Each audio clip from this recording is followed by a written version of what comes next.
What we are as an organization is we run a research institute of human behavior change.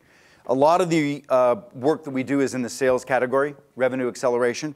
We coach most of the Accenture partners around the world. We have created about, probably in the last 2 years alone, about $3 billion of accretive revenue value for large B2B organizations. That's mostly our specialty, because if you really think about relationship acceleration, what a powerful place in B2B sales. So we coach the Intel team at Dell, the Procter & Gamble team at Walmart. And so that's mostly the work that we do on B2B sales. Just out of curiosity, how many of you in here are in the B2B area? Raise your hands. Okay, a lot. So strategic account management, strategic account selling, really critical to all of you. If, as we go through this, you have any questions about the distinction between account management and relationship account strategies, that's an area that I think we could spend some time on. But you know, what's interesting to me is I actually think there's something more important going on in this room than the relationships you're going to build with clients and prospects. I think what's more important in the room is the relationships that you have with the people that you've brought with you. And I think that that's worthy of a lot of attention. If you go to the next slide for a second. So our work started in the area of relationship management. Has anybody ever heard of Never Eat Alone as a book? Raise your hands if you've. So Never Eat Alone is really about how to build deep, authentic relationships in the selling process and the career process, et cetera. And the shorthand to the success of that book is this. It's not about smarmy networking. It's about building real relationships that lead with generosity and follow up with real authenticity. So if you think your job is to be transactional in a sales process, you'll have no loyalty. If you think your job is to go serve people deeply and generate deep relationships that become deeply personal, if you think of yourself as a concierge to your customer, right, then you have a shot at differentiation.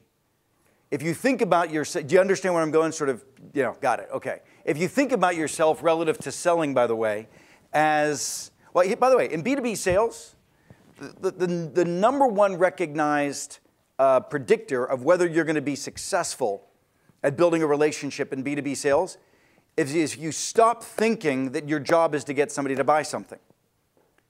If you begin to realize that your job in B2B sales is to help another person's career, then you got a shot. Because nobody is buying your product. What they're doing is they're advancing their career. If in the process of advancing their career, they're going to grind you down in price, then that's the way that they're going to advance their career. If they think that they're buying a commodity and just grinding you down in price, and that's when you've been a shitty salesman. Because all you've given them is a product that they could buy, ground you down in price, and now they think they've done something good for themselves. If, on the other hand, advancing their career helps them look extraordinary in the eyes of their boss, helps them advance a robust solution, grow their organizations. Do you know how many times we sell to people who the people we sell to don't even know the strategic objectives of their own damn CEOs? Right? That's your job. Your job is to be a career coach to the person you're selling to, and in the process, you gain permission to have them buy your product. Is this making sense to you? Real simple. All sales is service. All sales leads with generosity. And generosity, there's three types of generosity. The first type of generosity is the kind of generosity is, are you the kind of person they want to hang with? Right? Because most of us deal with dickheads all the time. You know, most salespeople are not enjoyable people to be around because they're just trying to get in your pocket. Are you the kind of person that somebody would prefer to go downstairs and grab a cup of coffee with and say, thank God Ferrazzi's on my docket, I can go downstairs and chill with him? Right? Because Ferrazzi actually gives a shit about me. And this is an individual, this is going to be awesome because this is somebody who cares about my career. And I'm about to get a dose of refreshment. I'm about to get a dose of care. I'm about to get a dose of intimacy and relationship, a little dose of friendship. That's a sales call. Right? If you're not showing up and you don't think that's your job, you're a commodity. Now, by the way, just the flip side of that, how many of you are not, because I'm emphasizing, because it was literally almost 80% of you were in B2B sales. Who in this room is not in B2B sales? Raise your hands. So just a couple. Are my comments resonating at all to you? I don't want to exclude the three of you. Or is this like, you know, I might as well step outside. You're working okay? All right. Channel partners, et cetera. You guys get it, right? So let's come back then to the basic philosophy. You lead with generosity, and the first level of generosity is, are you the kind of person somebody wants to hang around? By the way, if you're not, and I'm sure many of you are not, right? Because we all, listen, I know what it's like to be an entrepreneur. I too have a small business, right? You know, I've got a business less than $20 million in revenues. You know, I've got about anywhere, depending upon the size of the company and contractors, et cetera, between 20 and 45 people in my organizations. Does this sound familiar to where some of you are? And so I get what it's like to be scarcity-minded, to be afraid. I get what it's like to be panicked. I get what it's like to have a great run, you know, a great runway until June and not quite sure what's happening after that, right? I get what it's like. So I understand how sometimes you reach out and what you want to do is you want to sell, right? I know what that's like, but I've got to tell you, the day that I stopped trying to sell and I started trying to serve, it's amazing. I literally doubled the size of my company. And that scarcity mindset just stinks on your suit and on you a mile away. And so my point is, if you're not that person who walks around creating an environment of service, an environment of relationship, you're not the kind of person that walks around inviting people in to build a relationship with you, get a shrink. Now, I literally mean that. Get a shrink. Right? And when I say get a shrink, call them a coach and feel better about it, right? But, or join this group. But when you come to this group, be honest. Stop putting on your ridiculous entrepreneur, everything's great face. Because that's not, I'm hoping that's not what this group is for. I'm hoping this group is for this week sucks. I'm scared. Right? This is the, you know, this could be the best year of our company, or it could be the worst. Because I know that's what's going on in all of your heads, and if you don't have that, if you try to sequester that kind of feeling, you're going to be a jackass to deal with. Because sunlight is the greatest disinfectant, is a great line. If you bring stuff out and you have a group to share with, and ideally, by the way, it's your own people. Ideally, those of you in this room who are entrepreneurs can be vulnerable with your own leads. Ideally, you can be real partners. Ideally, you can let your guards down and work together as a team. Ideally, your people, when they think you're foiling yourself, when they think you're the one standing in the way, have not just the courage, but the permission and instead the relationship to be able to tell you that. Ideally, you give a damn enough about each other that you can have high degrees of candor. Now, if you're not that leader, right, then go get a shrink. Because sometimes you need to pay somebody to feel safe enough to tell the truth. Or you need to join a group like this among a group of entrepreneurs that are struggling equally, right, to be able to really work each other's issues out together. And at break, I wouldn't use it as an opportunity to network. I'd use it as an opportunity to invite somebody in to interrogate you for what you're doing right and what you're doing wrong. Because this is an immensely rich resource here of peers. One of the things that, I don't know if y'all do this, but it's just a suggestion. I'm about to go over to a group of presidents of large organizations that I coach, 50 of them.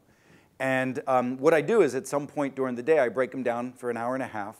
And all they do is they get 15 minutes each, 5 minutes to say, this is what I'm most struggling with right now. The rest of the group gets 5 minutes of peppering them with insightful questions. And then 5 minutes of, because I give a damn, here's what I suggest. As a very powerful thing to do. And if you're smart as an individual, that's what you're doing at the breaks here. You're running around saying, hey, can I pick your brain? Here's something I'm challenged with. Beat me up on it. Right? If you're not vulnerably opening yourself up to that kind of criticism and feedback, etc., then you're missing the opportunity that's sitting here in the room. And if as a team, you and your sales partner, if you're not doing that together, you're missing an opportunity as an entrepreneur. One of the things you're going to learn from me is that vulnerability is your greatest critical success factor as an entrepreneur. Because you got plenty of it, right? Most of you guys are really screwed up mentally to be doing what you're doing anyway. And you know, I mean, there's nothing viable that's like, why the hell are you doing this, right? It's a compulsion, it's an addiction, it's just it's really, you're messed up, right? So recognize that and celebrate it. And by the way, there's not a single person in this room that doesn't have multiple addictions. And I'm not talking about the kind that, you know, manifests itself in substance abuse, et cetera. I'm talking about, you know, the addiction of avoiding details. Right? I knew that one because as entrepreneurs, you've got the addiction of avoiding details. Most of you, many of you. And that, by the way, is going to be the thing, I'll come back to that. That's going to be one of the things that's really going to screw you up in the sales process. Because the stuff that you as entrepreneurs have done to grow your organization to what it is invisible to you. And unfortunately, it's invisible to the partner sitting across the table from you too. Unless you spend the damn time to make it not invisible, but clear and process-oriented and detailed and painfully meticulous, which of course you run away from or you'd have a real job.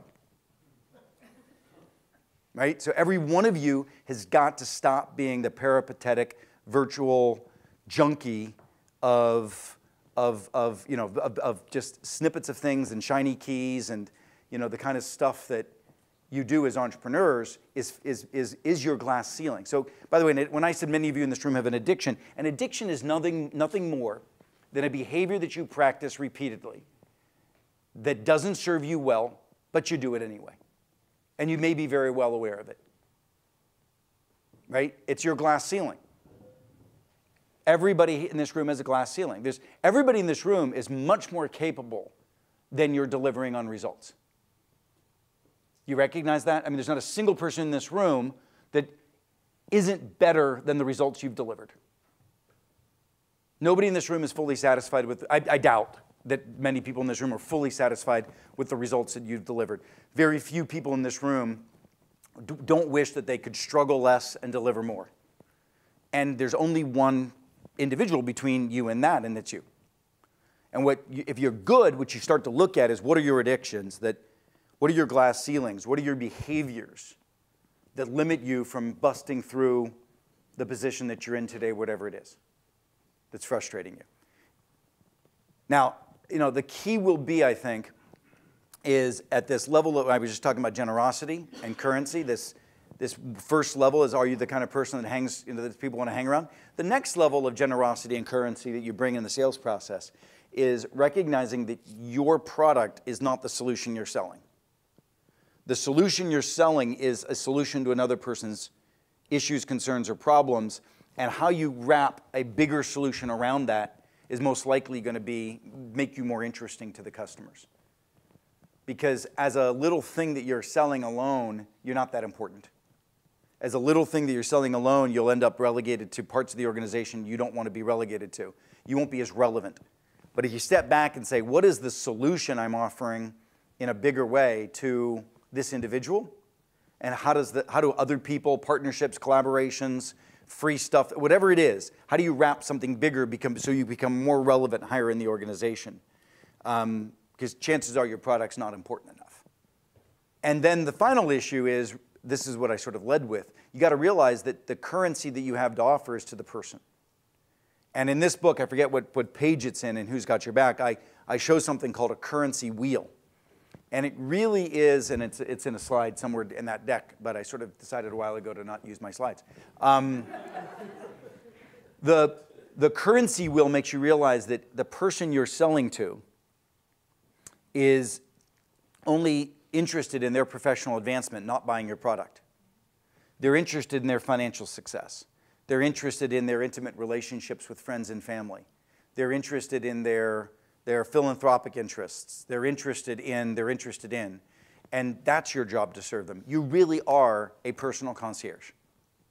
Last night, I was with a chief operating officer of a $100 billion company, right? Big damn company. And we were having dinner. And the whole conversation was, how am I going to get him his next job? That was it.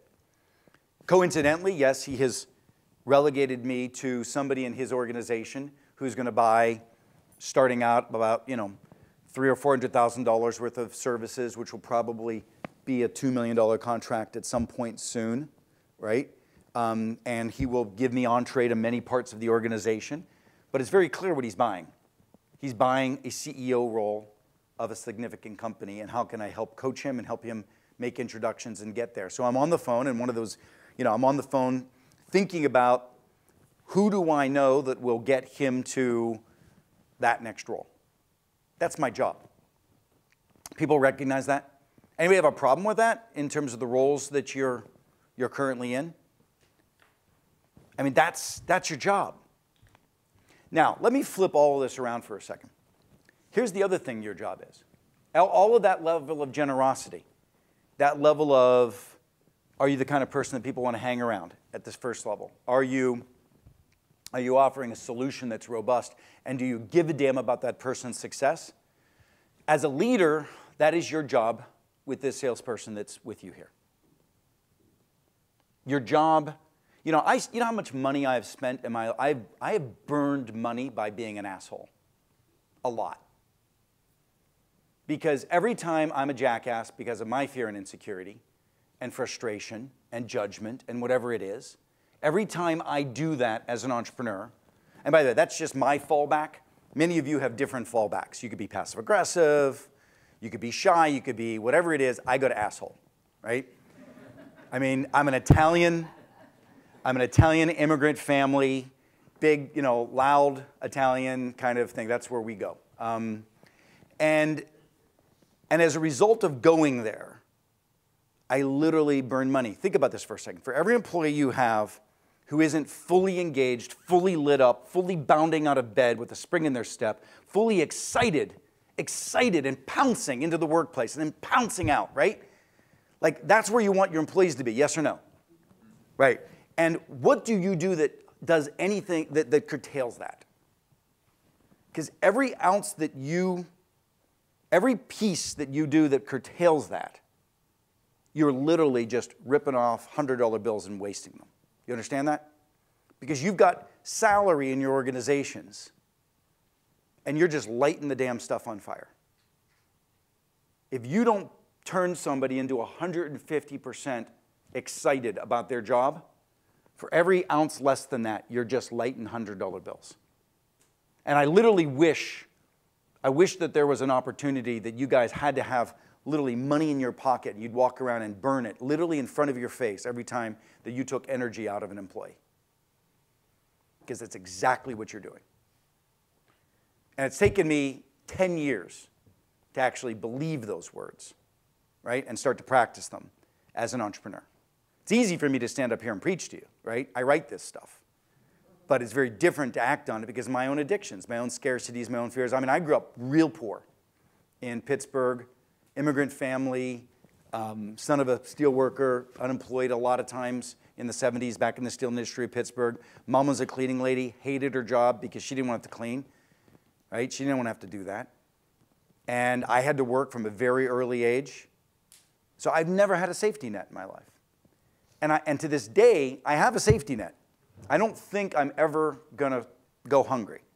I mean, I literally spent a summer one year only, this is summer in college, only eating buying a $2 beer once a day at a happy hour and being able to eat off of the, right? That was my meal for an entire summer one time in college. So I kind of know poor, and I know what it's like literally not to have a place to stay, not to not to know where I'm going to eat. I know what that's like. I remember welfare cheese growing up. So my mindset, my reptilian brain, the thing that controls my fight-flight mechanism, is, and as it is with most entrepreneurs, is a little overactive. Right? That you see snakes and mountain lions, right, walking the streets, and in actuality, they're just puppies. And you get fearful and anxiety-ridden because many of you in this room, or you wouldn't be, I'm just sort of generally extrapolating the position of an entrepreneur. Like I said, I know you're screwed up and got here somewhere, so I'm just going to make that assumption that as entrepreneurs, you see danger when it doesn't exist. Your reptilian brain is a little overactive.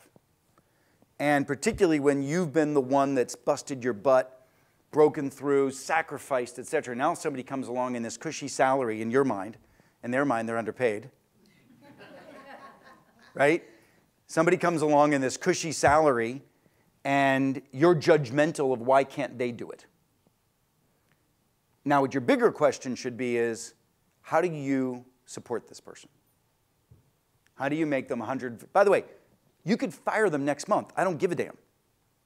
I really don't. But the stupidity of between now and when you fire them, if you're lighting $100 bills, you're an idiot. Seriously. Slowly but surely eroding a person until you have to get rid of them is not a way to run a business.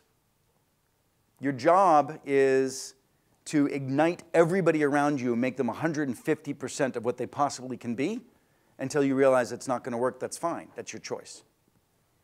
Right? And in the meantime, you've got to be 150% in with this person. So what does that look like? You're going to be hearing some of that, and in fact, your fearless leader has as much insight of this as I do. But what it looks like is getting into the weeds. You have no idea. You're so unconsciously competent as an entrepreneur. You have no idea what you've done that's been successful. And the flip side is, you are a unique individual. There are very few people who are you. And that makes you a blessed individual and very talented. You've done something that many other individuals could never do. The person you've hired couldn't do what you've done. So don't expect them to. They've got to do something different. And your job is to consult to your organization, not to lead it at this stage. Because my fear is if you try to lead the organization, you're going to lead it to be what you are and to try to do what you're doing. And so you have to step back and say, look at the assets that I have. And maybe I don't have the right assets. But for now, you've almost got two consulting jobs. The first consulting your job is to how to maximize the assets that you currently have. Because otherwise, that's wasting $100 bills. So how do you keep engagement high? How do you make them as successful? And chances are they're going to be better. This is what I learned early on when my pop would come home from manufacturing and he would complain about how the managers didn't understand how to manage. So chances are your people know better how to figure out how to make money from the assets that they currently have than you do. And your job as a consultant in that regard really is to borrow their watch and tell them what time it is. Do you know what I'm saying? You don't quite get it. Let me explain what I mean. What I mean by that is if you try to impose yourself too much upon your own people, as opposed to listen to them as to how they think they can break through and sell with their assets, you may be guiding them in a direction that they're incapable of delivering on. You've got to understand the assets that you got. They understand their assets.